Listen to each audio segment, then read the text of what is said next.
My wife cheated with my best friend while I paid off their mortgage, so I signed the house over to myself and vanished from their lives. I'm a 30-year-old guy, and I thought marriage meant loyalty, trust, and building a life together. When I met Jessica, I felt like I'd finally found someone who understood me, someone ambitious, charming, and effortlessly magnetic. She laughed at my jokes in a way that made me feel lighter than I had in years. She spoke about goals and dreams that somehow aligned with mine. I've always been practical: a steady job, a modest savings cushion, and a strong sense of responsibility. I take pride in planning ahead, paying bills on time, and keeping our home running smoothly. Jessica, on the other hand, had hobbies that she loved pouring herself into. Side projects that were fun for her, but didn't generate much income. From the start, I handled the heavy lifting financially. Mortgage, covered. Groceries, covered.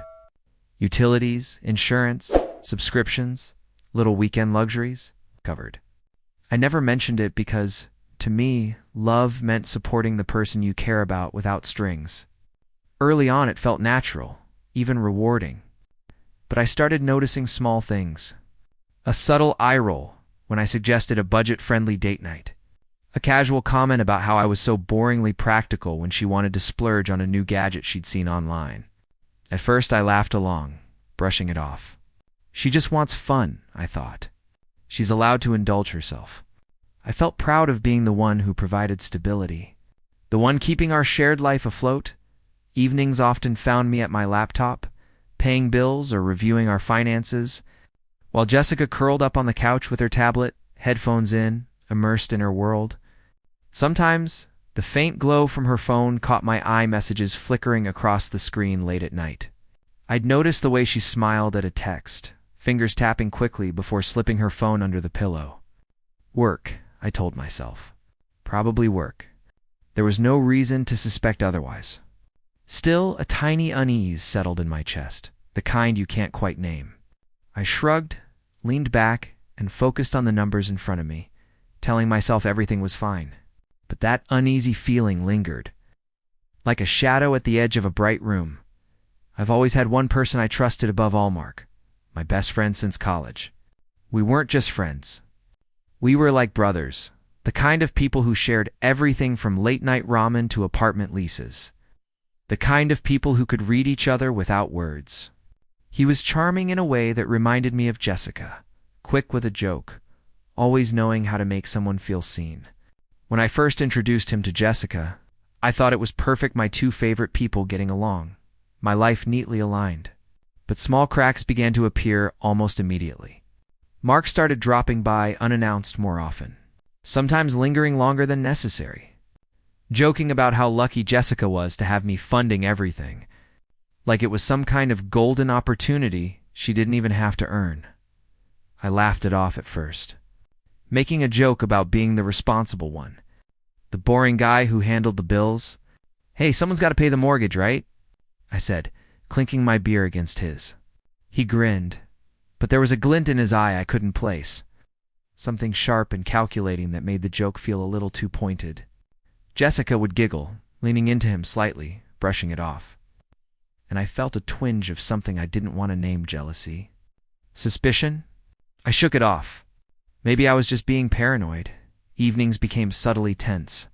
Mark would linger on the couch, casually asking how our finances were doing, offering advice that always seemed to favor Jessica's wants over practicality. "You guys should loosen up," he'd say, fingers drumming against the coffee table. "Life's too short to stress over bills." I nodded, half smiling, pretending to consider it, but inside a small knot was tightening in my stomach. Jessica laughed softly at his comments, sometimes rolling her eyes at me when I cautioned restraint. I told myself it was harmless, they were just joking, but the sense of unease kept growing. Late at night, I'd catch Jessica texting while Mark was around. Subtle glances shared between them when they thought I wasn't looking. I convinced myself it was nothing: work, social chatter, harmless messaging. Still, the seed of doubt had been planted. A quiet whisper that something wasn't right, and it wouldn't leave me alone. By this point, I was completely immersed in keeping our life together afloat. I worked late nights, took extra shifts, and spent weekends balancing bills, repairs, and little things I didn't even want to think about, but I did them anyway. Mortgage, utilities, groceries, car payments, insurance, you name it, I handled it. I never complained, never made a show of it, because to me, love meant taking responsibility, quietly, without needing recognition. Jessica continued to pursue her hobbies, her side projects, buying little trinkets, planning weekends out, and I didn't mind. I wanted her to be happy. But sometimes, I'd catch that faint flicker of annoyance in her eyes when I mentioned our budget or suggested a practical approach to something. Do we really need to cut back on dinner out again?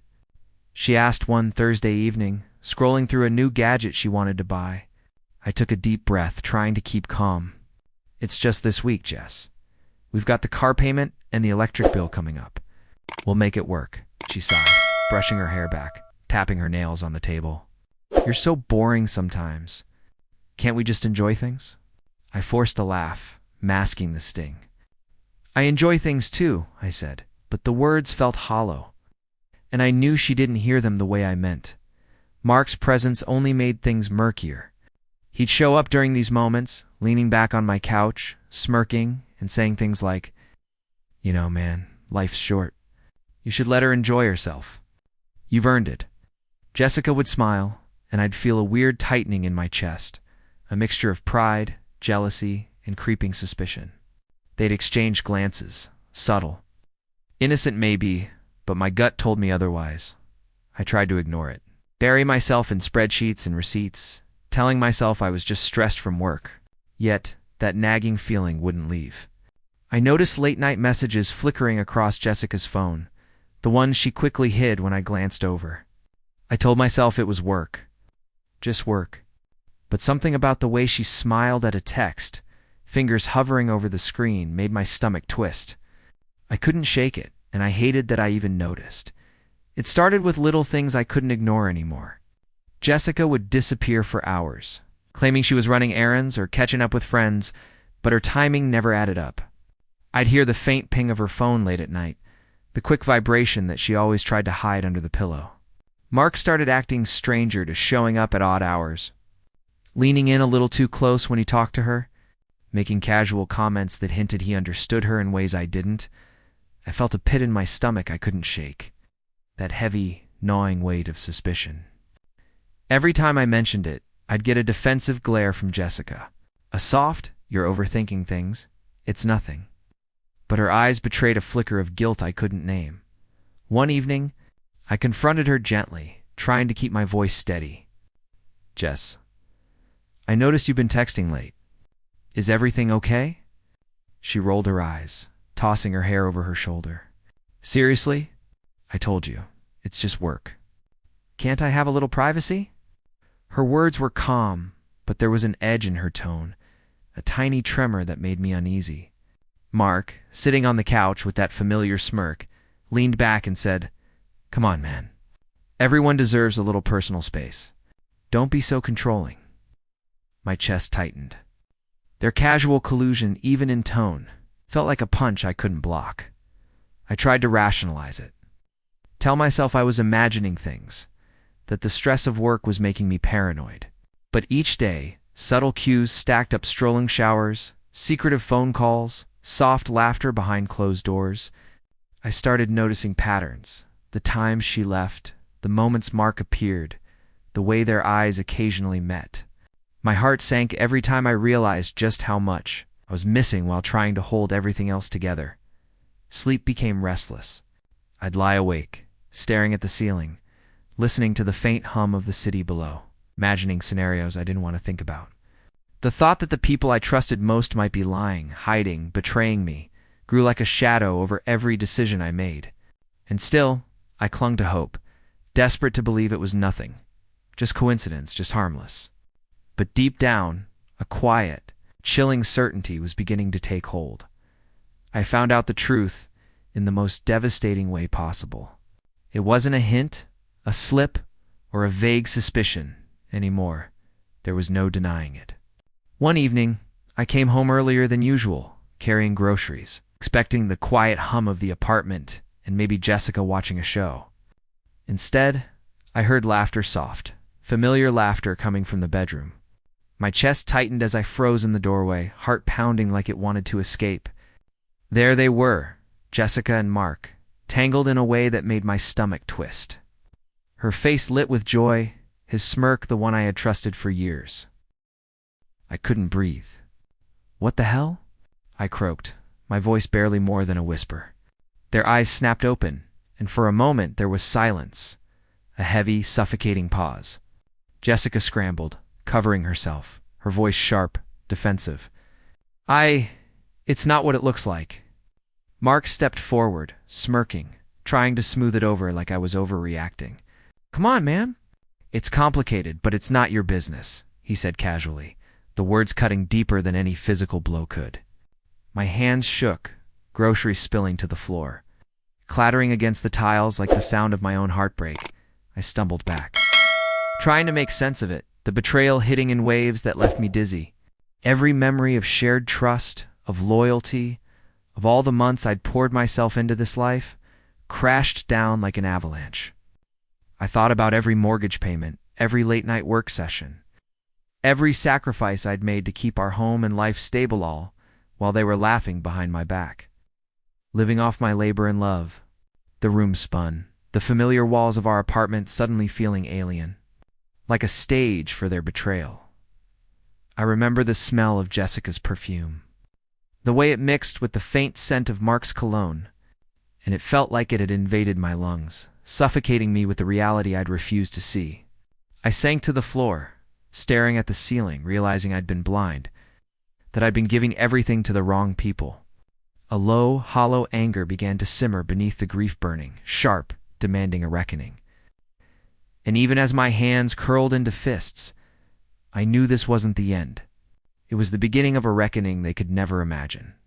I hit rock bottom that night, lying on the cold floor of our bedroom, staring at the ceiling and wondering how everything I believed in had turned to dust.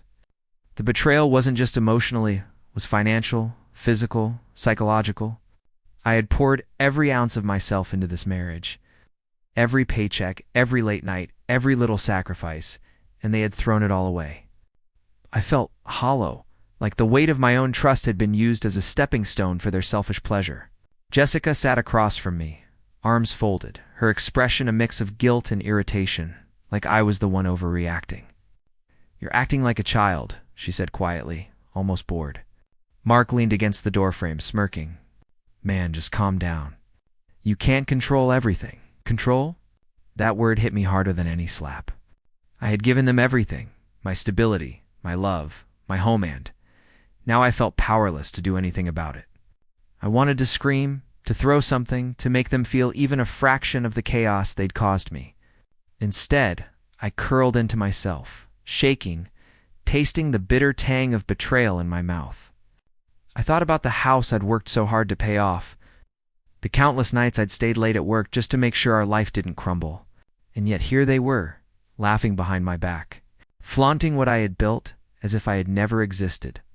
The room smelled faintly of their perfume and cologne, like a cruel reminder of their intimacy, and every laugh, every glance between them felt like a needle stabbing through me. I couldn't sleep, couldn't eat, couldn't focus. I felt like a ghost in my own life, watching the people I loved most destroy the home I had built with my own hands.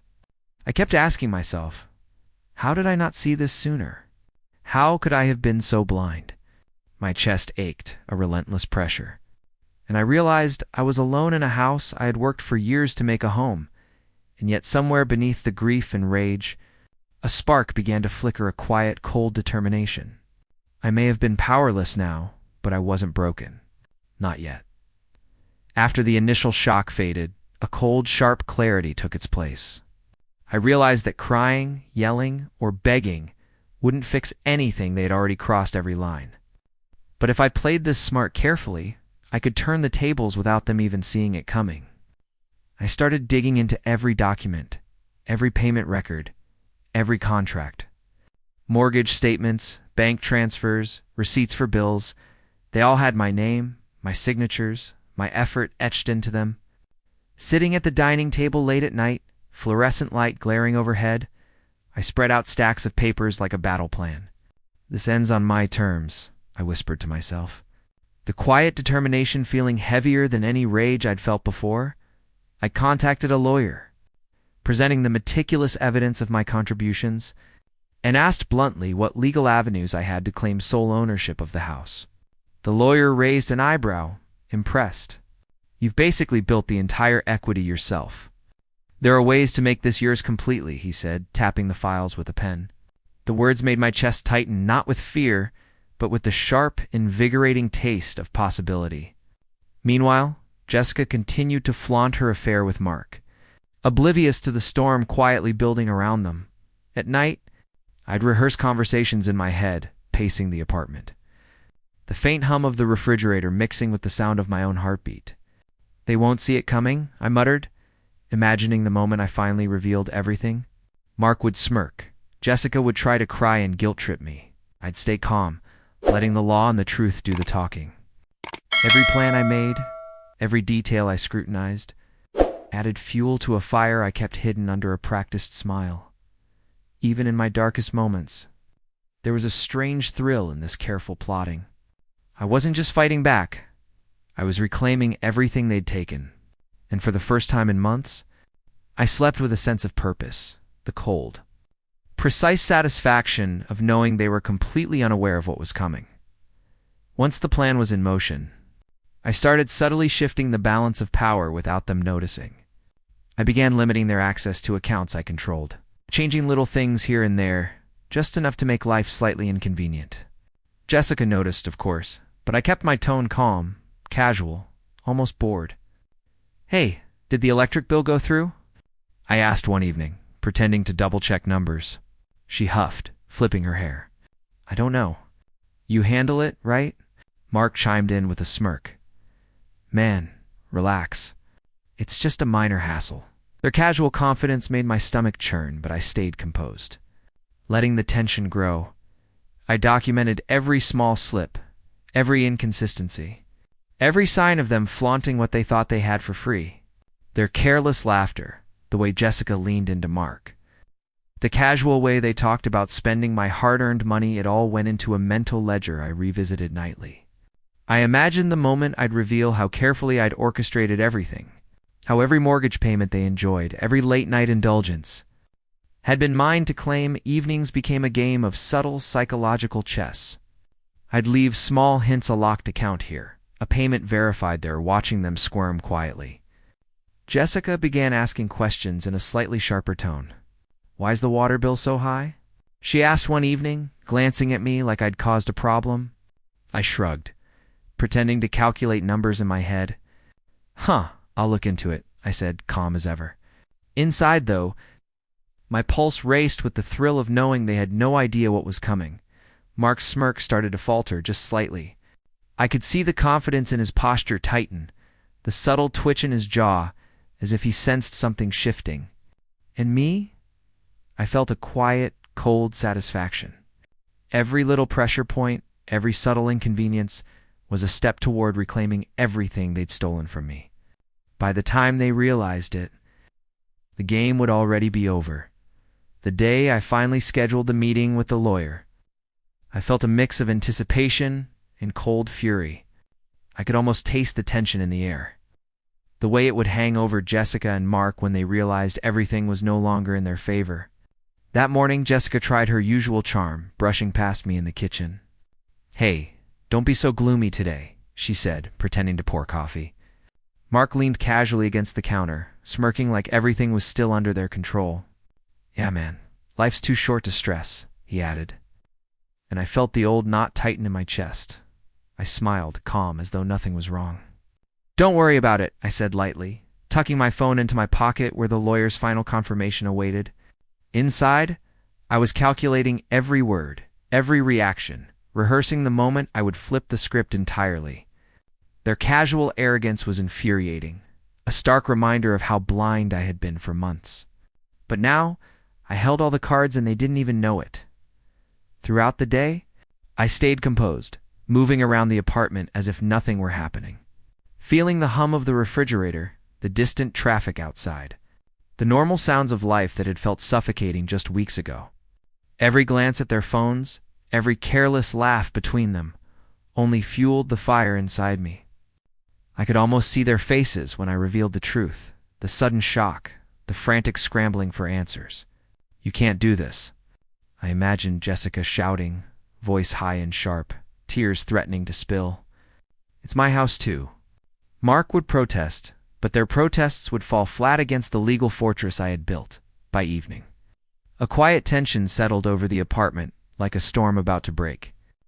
I made dinner, casually setting the table, listening to the faint hum of our life that had once felt safe and now felt foreign.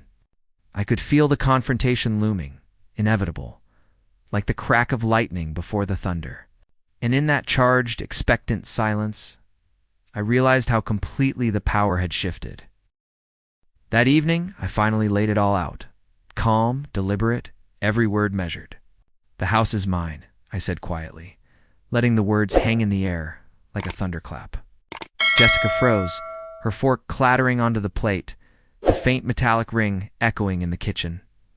Mark's smirk faltered, the first crack in his arrogance, as he glanced between us, clearly trying to calculate what I'd done. What? What are you talking about?" Jessica stammered, voice rising, a mix of panic and disbelief. I slid the folder across the table: mortgage payments, bank statements, contracts. Every proof of my labor, my money, my sacrifice. Every payment, every bill, every month you lived here was paid by me, I said, voice steady, cold. Their faces drained of color. Mark's jaw twitched, the smirk gone, replaced with that blank, panicked look of someone realizing the game was over. "No, you can't just," he started, but I cut him off, calm, unshakable. "The law is clear. I built this house. I paid for it. It's mine now. There's nothing you can do." Now Jessica sank into a chair, trembling, a half cry, half scream. "You're insane. How could you do this?" She spat, but I didn't flinch.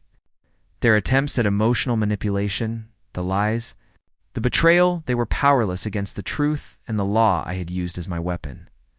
The apartment, once filled with laughter and warmth, now felt like a cage for them. Every corner, a reminder of what they had taken for granted. I watched as panic replaced confidence, as they realized the stability they'd exploited for months was gone.